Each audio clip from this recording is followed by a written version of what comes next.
Right, welcome to unseen with Sainath. Kondurugu Brindavanam venture యొక్క అక్రమాల గుట్టు రట్టయిందని చెప్పొచ్చు. ఆర్టీఐ ద్వారా తీసుకున్న సమాచారంలో ఎన్నో విస్తుపోయే విషయాలు బయటకు వచ్చాయి. రంగారెడ్డి జిల్లా కొందూరుగు మండల కేంద్రంలో రియల్ ఎస్టేట్ మాఫియా ఏ స్థాయిలో చెలరేగిపోతుందో అని చెప్పడానికి ఈ బృందావనం వెంచరే ఒక ఉదాహరణగా మారబోతుంది. నిబంధనల ప్రకారం వదిలేయాల్సినటువంటి వాగును మింగేస్తూ రైతుల పొలాలను నీట ముంచుతూ అక్రమమైన వెంచర్లు ఎన్నో వెలుస్తున్నాయి. అధికారుల ఆదేశాలను కూడా తుంగలో తొప్పి బృందావనం టౌన్షిప్ చేసినటువంటి అక్రమాలపై ఓ ప్రత్యేక కథనం. బృందావనం వెంచర్లో ఉండాల్సినటువంటి 299 మీటర్ల కాలువను సర్వే నెంబర్ 62 నుంచి మరియు 69/1 వరకు కూడా ఉన్నటువంటి 18 ఎకరాల్లో ఈ బృందావనం వెంచర్ వెలిసింది. వాస్తవానికి ఇరిగేషన్ అధికారులు ఇక్కడ 16 ఎకరాల చిల్లర పైమాటే అనుమతి ఇచ్చారు. మిగిలిన 1 ఎకరా చిల్లర భూమిని నాలాకు మరియు బఫర్ జోన్ కింద వదిలేయాలని కూడా తెలియజేశారు. వెంచర్ యాజమాన్యం మాత్రం కనీసం కాలువ ఉనికిని కూడా చూపించకుండా మొత్తం 18 ఎకరాలను ప్లాట్ చేసినట్టుగా వారి బ్రౌచర్లో చూపిస్తుంది. రెండవ విషయానికి వస్తే 10 మీటర్లు ఉండాల్సినటువంటి నాలాను 3 మీటర్లే ఉందా ఇప్పుడు? అయితే ఈ విషయం కూడా అధికారుల దృష్టికి గత 6 ఏళ్ల క్రితమే వెళ్ళింది. జూలై 28, 2020లో సరిగ్గా 6 ఏళ్ల క్రితం అక్కడికి వచ్చినటువంటి వెంచర్ పై వచ్చిన కంప్లైంట్లను విజిట్ చేయడానికి వచ్చినటువంటి డిఈ మరియు ఏఈలు 10 మీటర్ల నాలను 9 మీటర్ల బఫర్ జోన్ను వదిలేయాలని కూడా గతంలో హెచ్చరించారు. కానీ నేటికి అక్కడ 10 మీటర్ల నాలా ఉండాల్సింది పోయి కేవలం 3 మీటర్ల కాలువ మాత్రమే కనిపిస్తుంది. మరి ఆ మిగిలిన 7 మీటర్ల భూమి ఎటుపోయింది? రియల్టర్ల జేబులోకి వెళ్ళిందని చెప్పుకోవచ్చు. అయితే మూడో విషయానికి వస్తే రైతులు కూడా అక్కడ చాలా ఇబ్బంది పడుతున్నారు. వెంచర్ పైన ఉన్న రైతులను మనం కొంతమందితో మాట్లాడినప్పుడు ఈ అక్రమ నిర్మాణాల వల్ల వర్షాకాలంలో ఎగువన ఉన్న రైతులు నరకం కనిపిస్తుందని చెప్పారు.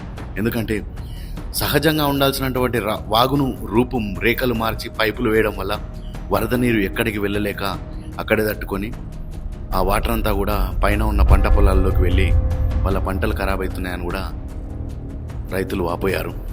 సహజంగా ఉన్నటువంటి వాగును చిన్న పైపులు వేయడం వల్ల వరద నీరు వెలక్కి తన్ని పంటలన్నీ నీట మునిగిపోతున్నాయని వాల్టా చట్టాన్ని రక్షించాల్సినటువంటి ఇరిగేషన్ అధికారులు ఏసీ రూముల్లో ముద్దు నిద్రపోతున్నారా లేక వెంచర్ యాజమాన్యాలతో చేతులు కలుపుతున్నారా అన్నది కూడా పెద్ద ప్రశ్నగా మారింది ఇప్పుడు.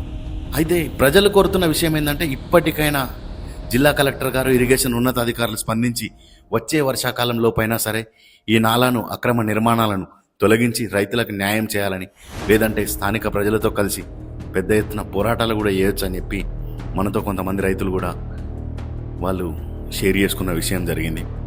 అయితే దానికి సంబంధించిందే ఇది ఒక పేపర్ మనం ఆర్టీఐ ద్వారా తీసుకున్నాం.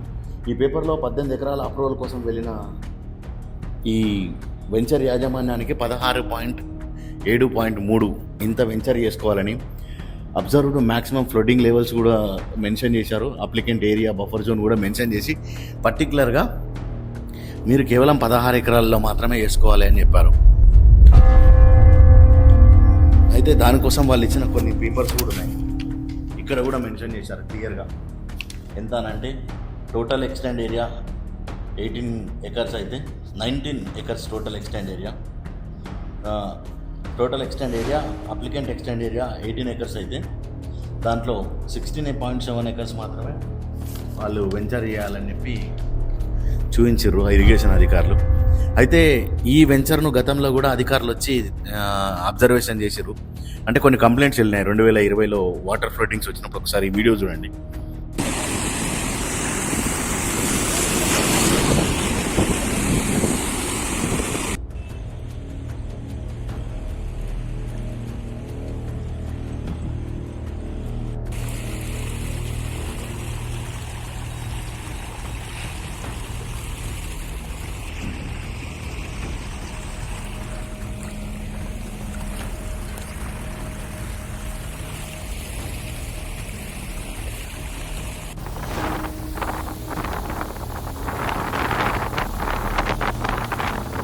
వాటర్ ఫ్లోటింగ్స్ వచ్చినప్పుడు ఈ వాటర్ ఫ్లోటింగ్ వల్ల చాలామంది ఇబ్బంది పడ్డారు. దానివల్ల కొన్ని కంప్లైంట్స్ వెళ్ళినప్పుడు వచ్చి పాఠకాలకు మోక్షం కలిగించారు అని చెప్పి వార్త వచ్చింది.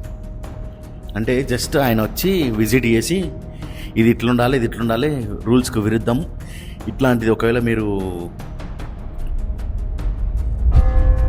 కబ్జాకు కానీ పాల్పడితే పాఠకాలను కానీ కబ్జా చేస్తే ఖచ్చితంగా మీ పైన యాక్షన్స్ ఉంటాయని చెప్తే అప్పుడున్న జర్నలిస్ట్ మిత్రులు కొంతమంది పాటు కాలువకు మోక్షం అని చెప్పి రాశారు. ఏం రాశారంటే పాటు కాలువకు మోక్షం.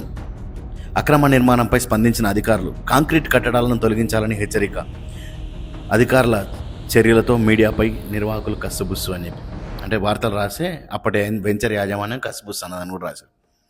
అయితే అప్పుడు అధికారులు, మీరు ఇక్కడ చూసుకోవచ్చు, ఈ ఫోటో నేను స్క్రీన్ పైన కూడా చూపిస్తాను. అప్పుడు అధికారులు ఇవన్నీ తొలగించాలని వెళ్ళారు. మరి వచ్చిన అధికారులు డ్యూటీ మరిచినరో లేకపోతే మాకెందుకులే మళ్ళీ కంప్లైంట్ వచ్చినప్పుడు చూద్దాం అనుకున్నారో అర్థం కాలేదు. వాళ్ళు పేపర్లో నాలా చూపించిన దగ్గరనేమో ఫిజికల్ నాలా ఆక్యుపై అయి ఉంటుంది. ఇంకో విషయం ఏంటంటే నాలా చూపించిన దగ్గరనేమో అసలు నాలానే ఉండదు. ఈయన చూపించిన దగ్గరనేమో నాలా ఉండదు. ఒకరేమో బ్రోచర్ల నాలా చూపారు, ఒకరేమో ఉన్న నాలను కబ్జా చేస్తారు. ఈ విషయాన్ని మనం అధికారుల దృష్టికి తీసుకెళ్ళి సార్ ఇది ఒకటి ఇట్లా కబ్జా అవుతుంది సార్ అని చెప్తే అది ఇంకా మొత్తం వర్క్ ఫినిష్ కాలేదు కదా, అయినాక ఏమైనా ఉంటే చూద్దాం కానీ ఇప్పుడు ఎందుకు అలాంటి వాళ్ళకు చెప్పేసిన ఒక మాట అని చెప్తారు. వాల్టా చట్టాన్ని కాపాడాల్సినటువంటి అధికారులు ఎందుకు కాపాడలేకపోతారు అన్నది నిజంగా చాలామంది పబ్లిక్ ప్రశ్నార్థకంగా మారింది. దయచేసి ఇప్పటికైనా సరే కళ్ళు తెరిచి ఫీల్డ్లో ఉంటున్నారు కదా, ఫీల్డ్లోనే వర్క్ చేయండి, ఫీల్డ్లో ఏం జరుగుతుందో తెలుసుకోండి. ఒకవేళ తెలియకపోతే తెలుసుకునే ప్రయత్నం చేయండి. ఎందుకనంటే గతంలో కూడా చూసాం ఇరిగేషన్ అధికారుల పనితీరు షాద్నగర్లో ఎట్లుంటుందని. సగం సగం కూల్చిపెడతారు, మళ్ళీ కట్టడాలు, ఇవన్నీ కూడా చూసాం మేము. సో అందుకని ఇప్పటికైనా మీరు తీసుకుంటున్న జీతం కోసమైనా సరే జెన్యూన్గా పనిచేస్తారని, ప్రజలకు మీ వర్క్ పైన నమ్మకం కలిగిస్తారని, కొందురుగులో ఆ పాటుకాల వల్ల పంటలు ఇబ్బంది పడుతున్నటువంటి రైతులను ఆదుకుంటారని మనస్ఫూర్తిగా కోరుకుంటున్నాను. అయితే ఇరిగేషన్ అధికారులు 16 ఎకరాల వరకు వెంచర్ చేసుకోమని చెప్తే వెంచర్ యాజమాన్యం మాత్రం వాళ్ళ బ్రోచర్లో 18 ఎకరాలు చూపిస్తుంది. కాబట్టి అయితే నాకు ఒక డౌట్ వచ్చింది అక్కడ. ఇప్పుడు వెంచర్ యాజమాన్యం 18 ఎకరాలు స్క్వేర్ ఫీట్లలో కూడా కరెక్ట్గా చూపిస్తుంది అని అంటే ఆబ్వియస్లీ అటు పబ్లిక్నైనా మోసం చేయాలి, లేకపోతే ఇట్లా ఇరిగేషన్ అధికారులనైనా మోసం చేయాలి.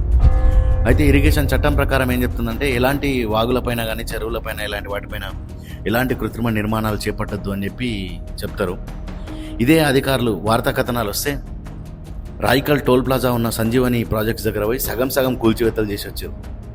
అంటే అక్కడ పనిచేసిన కూల్చివేతలు కొందరుగు బృందావనం పైన ఎందుకు పనిచేస్తలేవు అంటే అక్కడ రూల్స్ ఉన్నాయి, ఇక్కడ ఏమున్నాయో మీరే చెప్పాలి, నేను చెప్పలేను.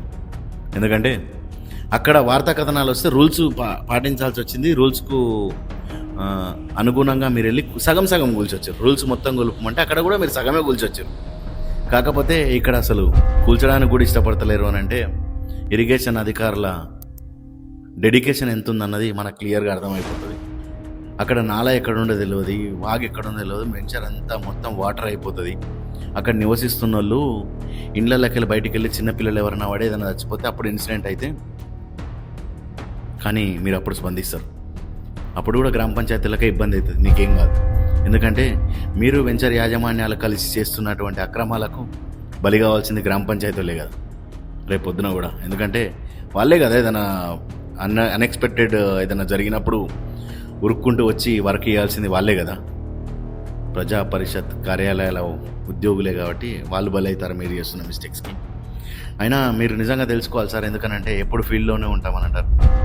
అదేవిధంగా చించోడ్లో జరుగుతున్నటువంటి యోషిత వెంచర్లో కూడా పాటు కాలువ మ్యాప్లో ఉంది కానీ ఫిజికల్గా అక్కడ కాలువ అంటూ ఏం లేదు.